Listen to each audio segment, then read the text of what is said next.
रुको रुको। का भाई? हम रस्सी खेले जाई वहाँ? जा।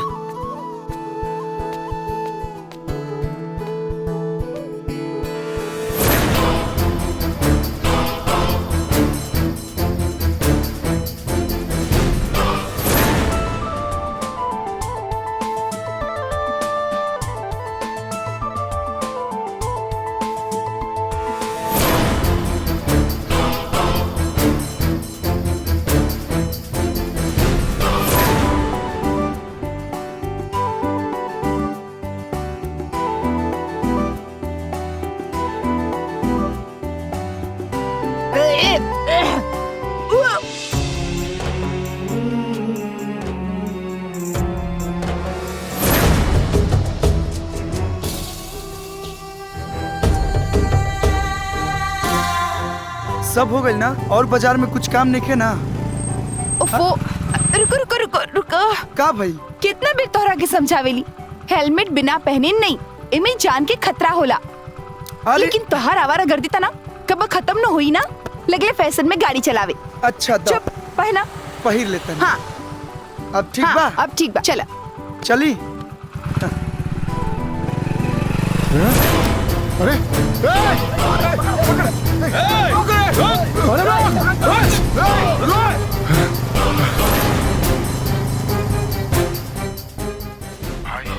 वो लड़की मोतीपुर बाजार में लोकल हिया।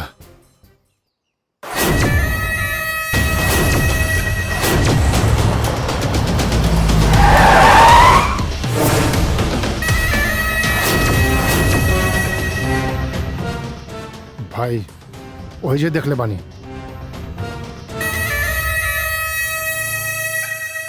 बहुत हो गई, अब घर जाए के बा। भैया हमके आइसक्रीम खाए बा। अभी हम लेके आवत। ना ना, कोनो जरूरत नहीं खे, जुकाम हो जाई तो। एगो दीदी खातिर भी। अच्छा ठीक बा। यही सब करे आयल बाड़ू का? हाँ?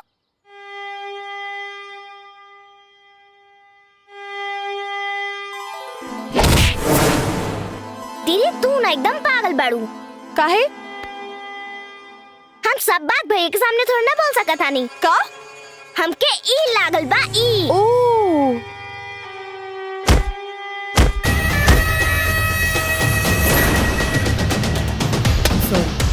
चल।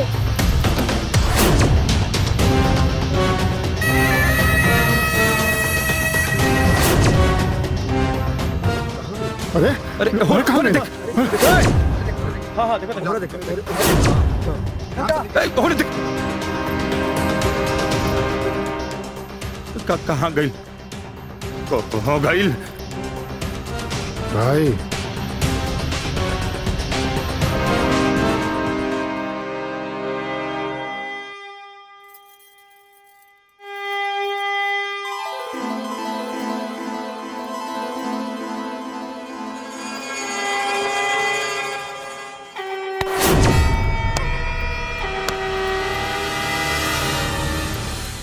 भाई अंधा है चुप चुप चुप।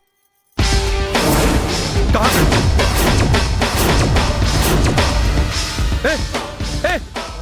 सुबोध खोज खोज जो करा गए। कहाँ गई?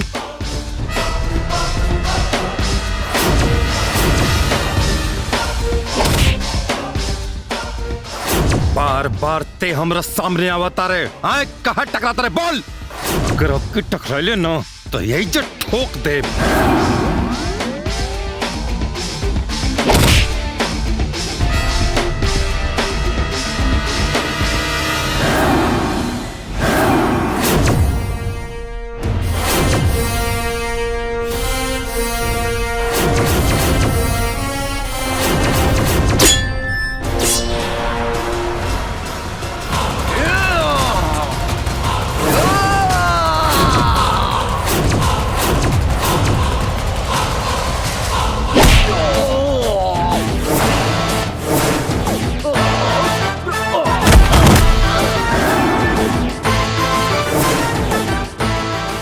पहले लतियाइला, एकरा बाद बतियाइला।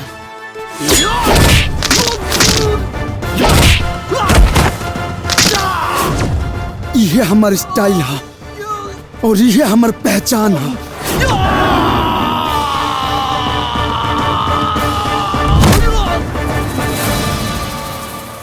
का कल यारे कि ये जे ठोक देम तो ठोक ना तनी हमहू तो देखी कि तोर करेजा कितना चाकर बा। ठोक।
देख लें बाद में।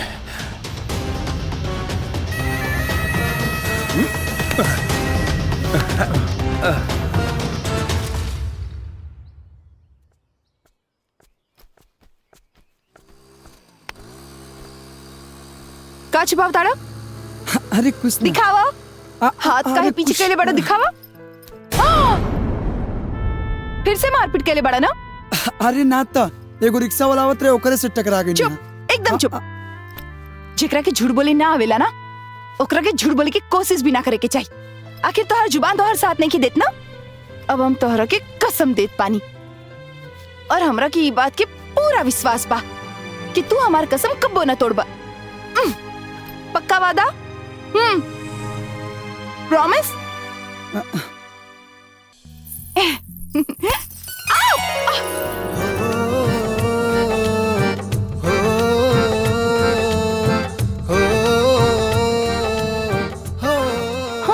अच्छा। बाबूजी ई कोयल।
अरे बेटी रोआ मत।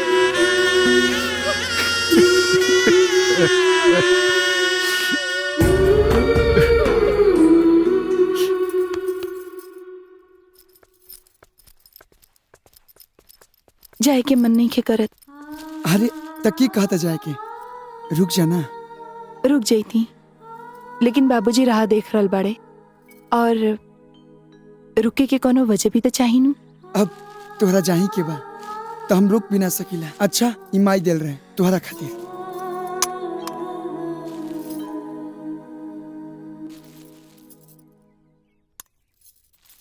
सिंदूर की डब्बी लागता गलती से आ गई।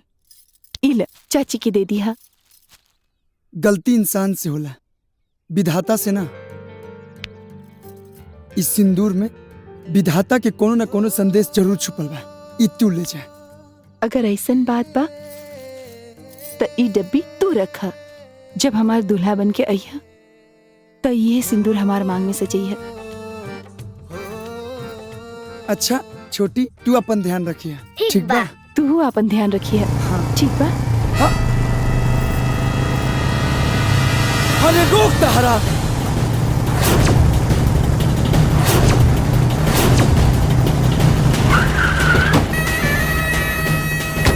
अभय! भैया अभय! अभय!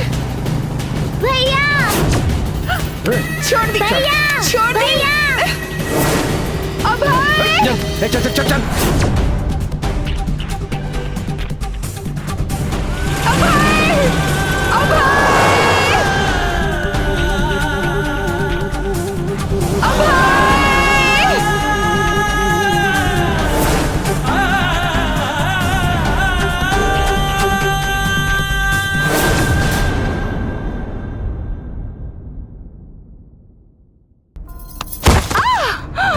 कोयल, कोयल, उठो बिटिया।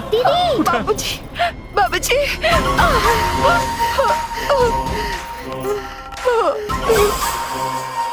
ये सब कहा?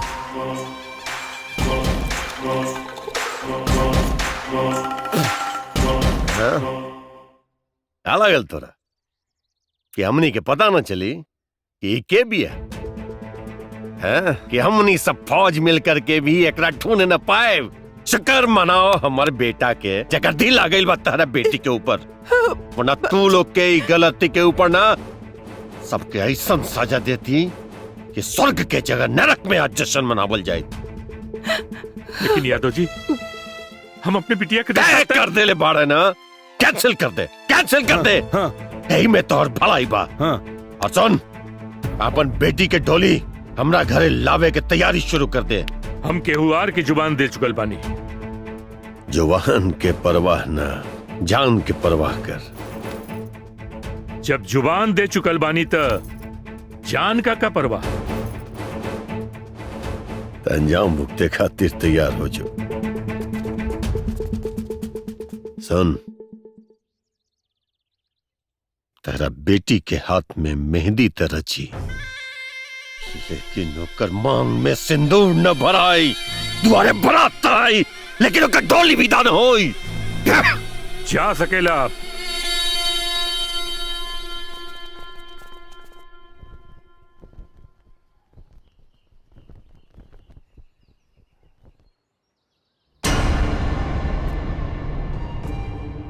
वो लड़का कौन रहे जौन तोरा के जबरदस्ती उठा के लेके आई? जी भी रहे। ओकरा से तोहरा का मतलब है? तू बस इतना जान लो कि हम तोहरा से शादी नहीं की कर सकत। अरे लेकिन का है? तोहर लेकिन विकिन के कोनो जवाब नहीं किया हमरा पास। नहीं की कर सकत मतलब नहीं की कर सकत।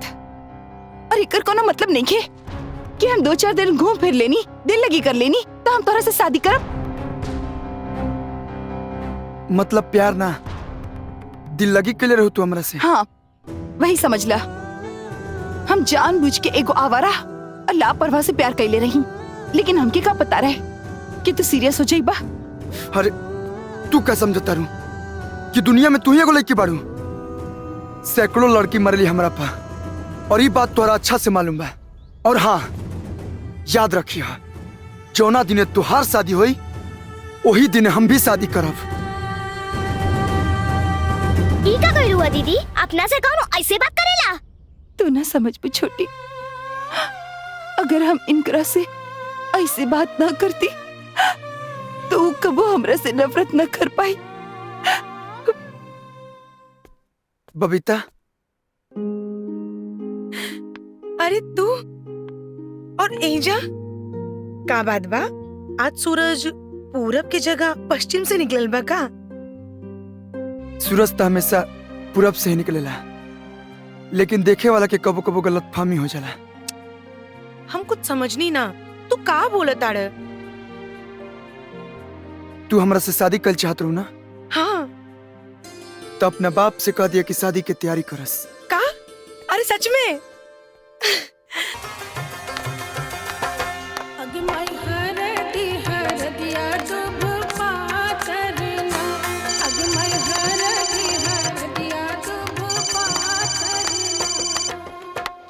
हाँ प्रेम प्रकाश जी, अरे बड़ा अच्छा समय पर फोन कहीं नहीं। कोयल बिटिया के मेहंदी का रस्म चला था। क्या बताइए प्रेम प्रकाश जी, हम कितना खुश बनी। अरे जितना बाराती लेके आवे के आना लेके आवा, हम सब का दिल से स्वागत करब। और हमारा सीना उस समय चौड़ा हो जाई जब समधी बन के हम आपसे गले मिला। हरिनाथ जी, हम शादी नहीं कर सका। का?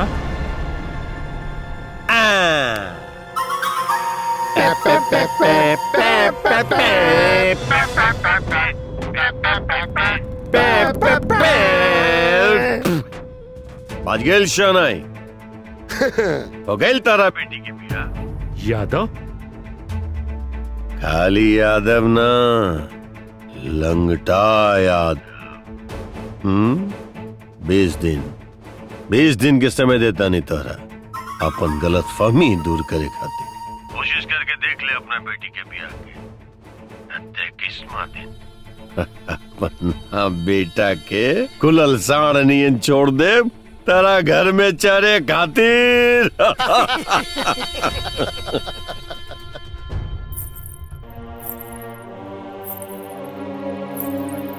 बाबूजी, का भइल बाबूजी? यादव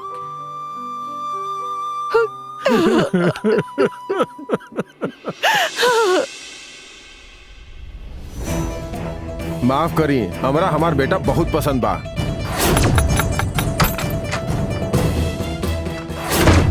हमरा का पागल कुत्ता कतले बा कि राउर बेटी से ब्याह करम अपन बेटा के।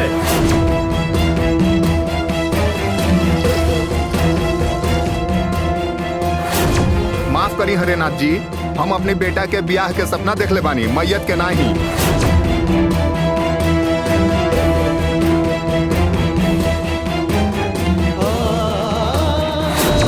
लड़की के बारे में अरे भाई, हम जानते हैं हमारे बेटा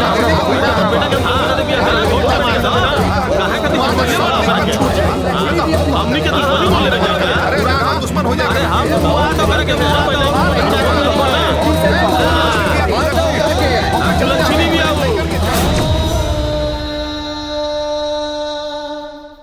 बड़ा बेबस बाड़ी प्रेरणा, का करी और का न करी। अरे तू तो जिंदगी के सफर में हमरा के अकेला छोड़ के चल गयलू। उजल्लाद हमार जियल मुश्किल कर देले बा। अब तो समाज भी हमें दुत्कार रहल बा। अरे अपने करेजा के टुकड़ा के लेके हम कहाँ जाए, कहाँ जाए? अरे चौथ पिटिया के टोली पे बैठाए के बाद ओके हम चिता में कैसे बैठा रहे।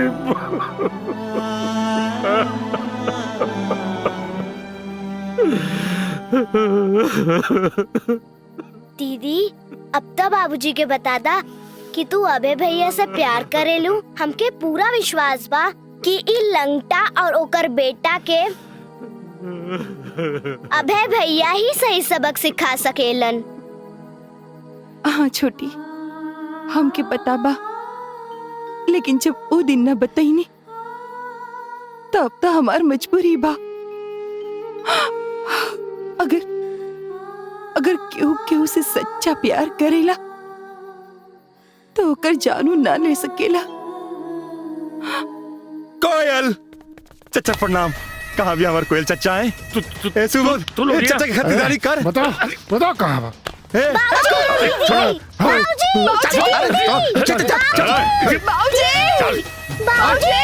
क्या कर दूंगा? छोड़ दी हमरा के, छोड़ दी। हमसे बचाओ। एक से ब्याह करम हम।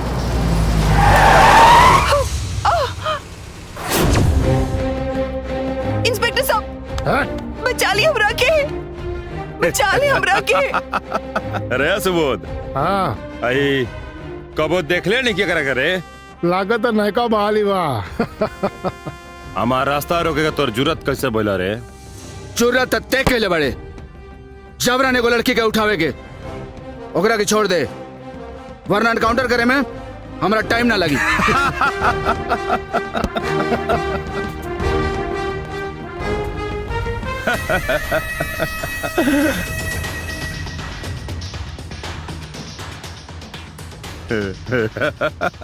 हमार इनकाउंटर करे खातिर शेर के कलेजा चाहिए।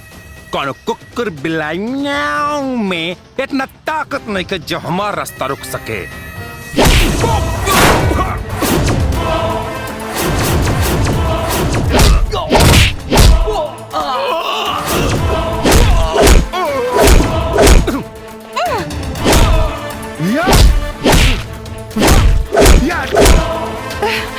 अर्जुन सिंह नाम है हमार।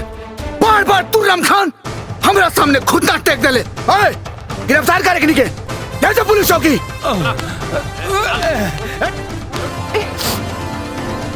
ले जाओ, जब तक हम ना आए पुलिस चौकी में छोड़िए मत टेकनिक के। अरे बाबूजी, बेटा, बाबूजी, बाबूजी। ठीक तो बालू ना? हाँ बाबूजी, हम ठीक बानी। पर बाबूजी वो रउआ के बानी जौन साक्षात भगवान के रूप में आके हमारे परिवार का इज्जत बचा लेनी। हम राउर शुक्रिया कैसे अदा करब? जी ओकर जरूरत नहीं है। इस क्षेत्र के नया दरोगा हम अर्जुन सिंह बानी। के है लोग जिनका के उठा के ले जात रहला? अब का बताइए आप।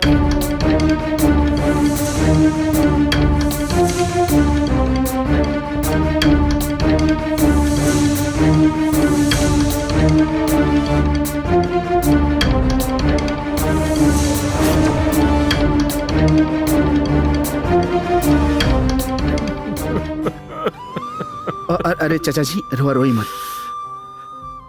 हमरा पर एगो उपकार करी। का? अगर और इजाजत होके तो कोयल के हाथ हमरा हाथ में दे दी। ना बेटा ना, अपने परिवार के बचावे खातिर हम राउर जान खतरा में डाली, ये हमसे ना होई। ऐसा कुछ ना होई। बहुत जल्द लंका यादव का आतंक क्षेत्र से खत्म हो जाए। हमरा कोयल के शादी में पुलिस के पूरा प्रोटेक्शन रही। लंका यादव कुछ न कर पाए।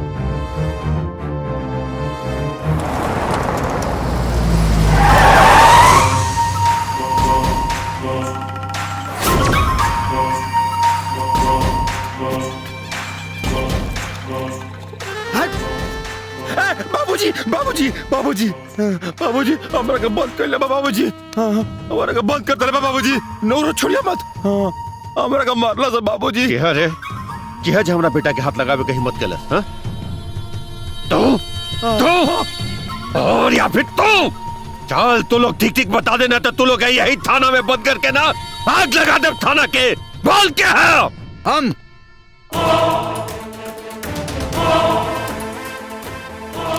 ये पुलिस चौकी है। तोरा बाप के बनावल मड़ई ना। ते जब चाहे आग लगा के जरा देबे। एकनी के गिराबान पे हाथ डाल ले। अगर हमरा पे डाले रहते तो हाथ उखाड़ के पिछुआड़ा में डाल देती।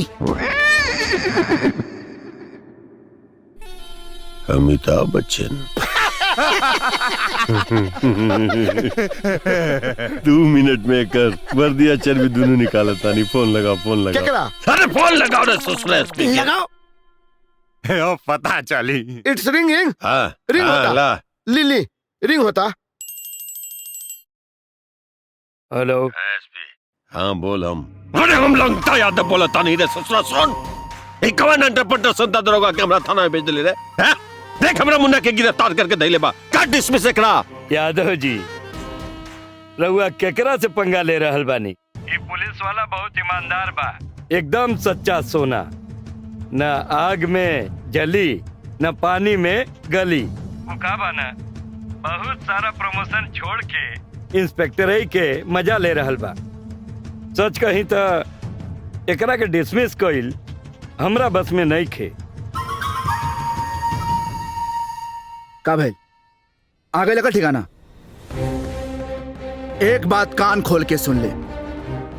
जब तक हम इस क्षेत्र में बानी अपना माथा पर गमछा बांध के एकरा के काबू में रख, ना तो ज्यादा उत्पात मचौले पेट सातरे निकाल के गला के फांसी के फंदा बना दे। सुन, हम ही वर्दी कोनो नेता गुंडा के चमचागिरी करे खातिर नहीं पहन ले, तोरा जैसन अड़ियल साड़ के ठीक करे खातिर पहन ले बानी। चल दफा हो जो, और हाँ अपना बेटा से हाथ धो दे। अरे बाबूजी कुछ मत बोलिए सारे। रुक, एक बात और कान खोल के सुन ले, हम जल्दी ही कोयल से शादी करे वाला बानी। तो रुको रे। हाँ, कोयल से हम ब्याह करब। अगर तोरा में हिम्मत होई तो रोक के दिखा दिए।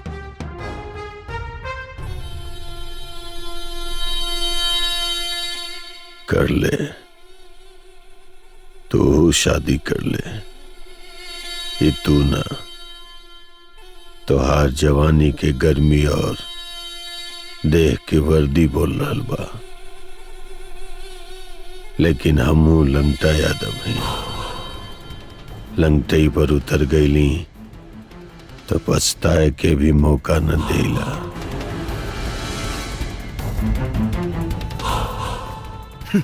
बाबूजी, बाबूजी अब रोक ले चला बाबूजी। बाबूजी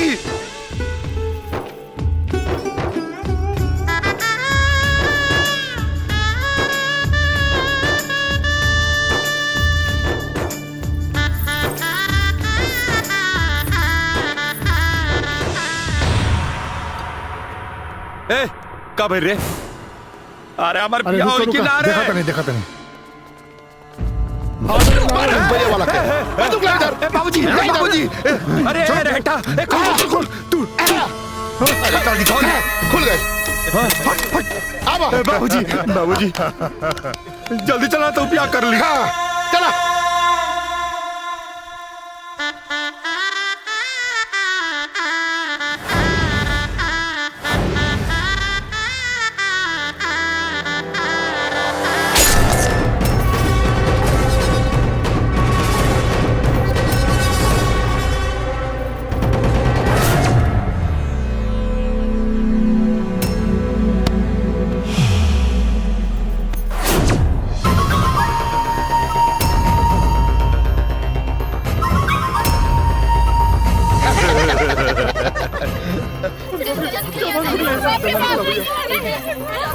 कोयल, कोयल, दीदी, कोयल बेटा, बेटा।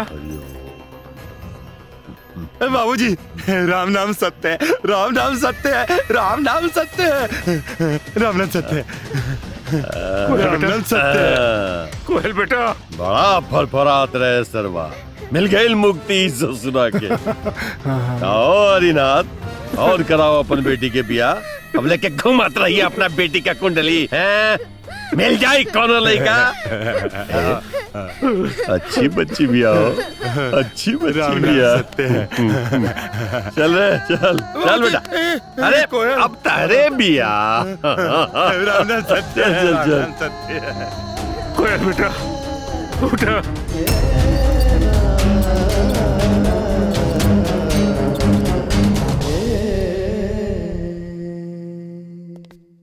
डॉक्टर साहब, कैसन पिया हमार बिटिया? आपकी बच्ची सेंसलेस हो चुकी है, न कुछ सुन पा रही है, न कुछ बोल पा रही है, सिर्फ सांसें चल रही हैं। का?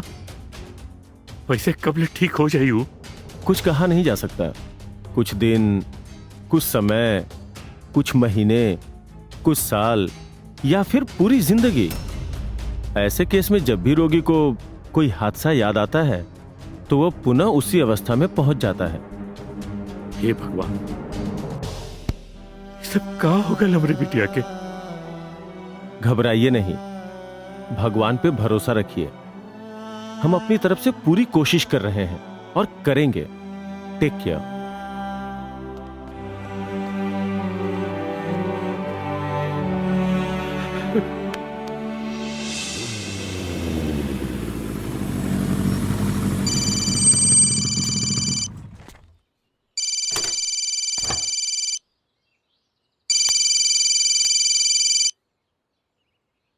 हेलो भैया, हाँ संजना बोला। कोयल के बारे में सुन लहा?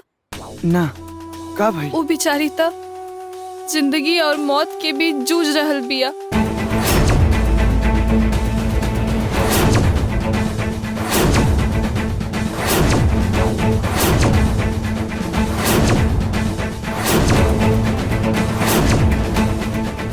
देखा ना भैया, समय के मार ऐसन पड़ल कि ओकर सब सपना अधूरे रह गए भैया।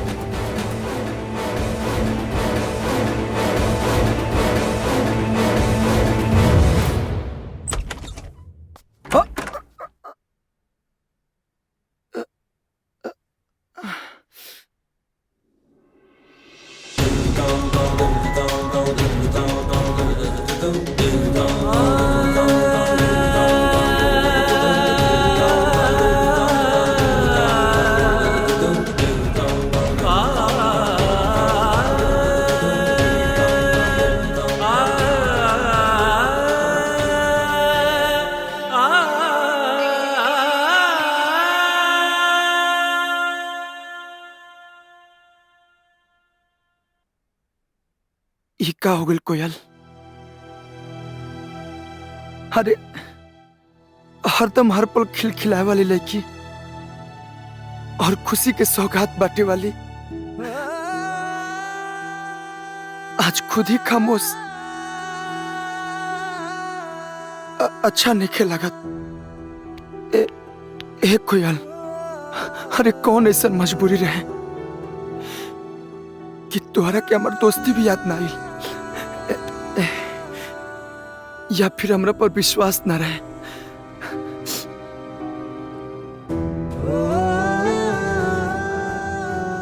या तू हमरा के ओ लायक ना समझ लो कि हम तुहार तकलीफ बांट सकी। लेकिन ए कोयल, अब हम आ गए बनी ना, अब हम अपन दोस्ती जरूर निभाई और तुहार हर उस सपना के पूरा करब जौन तू देखले बारू। और देखा ना, तोरा खातिर हम काले के आइल बनी, तुहार जिंदगी के सबसे कीमती सपना।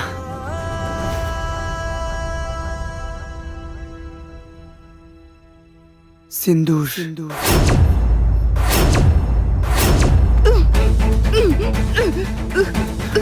कोयल, ए कोयल, डॉक्टर, डॉक्टर, ए कोयल, तो के कुछ ना हुई।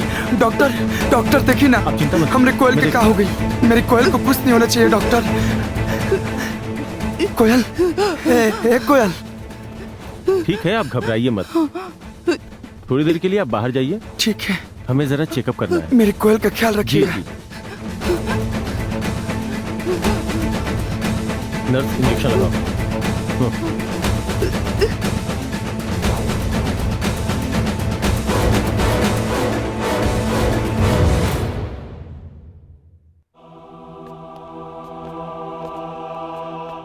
डॉक्टर साहब, कोयल ठीक तो हो जाएगी ना? ऐसे में कुछ कहा नहीं जा सकता।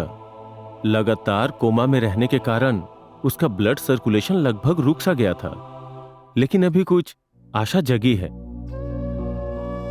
इससे पहले तो वो शायद अपनी जिंदगी से हताश होके जिंदा ही नहीं रहना चाहती थी। सही कहे डॉक्टर साहब, जिसकी जिंदगी में उसकी सोच के विपरीत होने लगे तो कोई भी अपनी जिंदगी से नाता तोड़ना चाहेगा।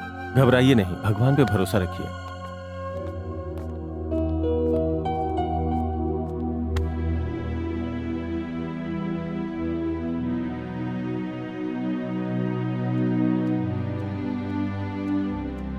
अभय भैया। छोटी, छोटी, हे बेटा, ए छोटी, चुप हो जा। अरे अब हम आ गए बनी ना, कोयल की कुछ ना हुई। चुप हो जा, ए बेटा, ए चुप हो जा छोटी, चुप हो जा। अरे कोयल के कुछ ना हुई। बाबूजी, ये अभय भैया बानी, दीदी के सबसे अच्छा दोस्त। यहाँ के मुलाकात संजना दीदी के शादी में भइल रहे।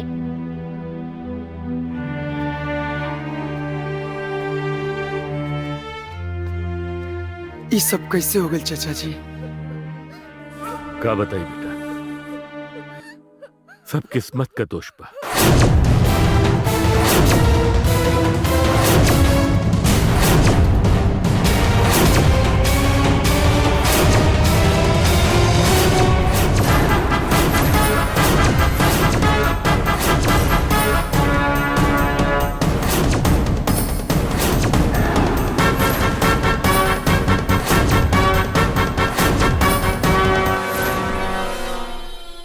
बाबूजी, इंग्लिश के पेपर कब से पढ़े लगनी है? पढ़ा तक के हम तो खाली फोटो देखता नहीं।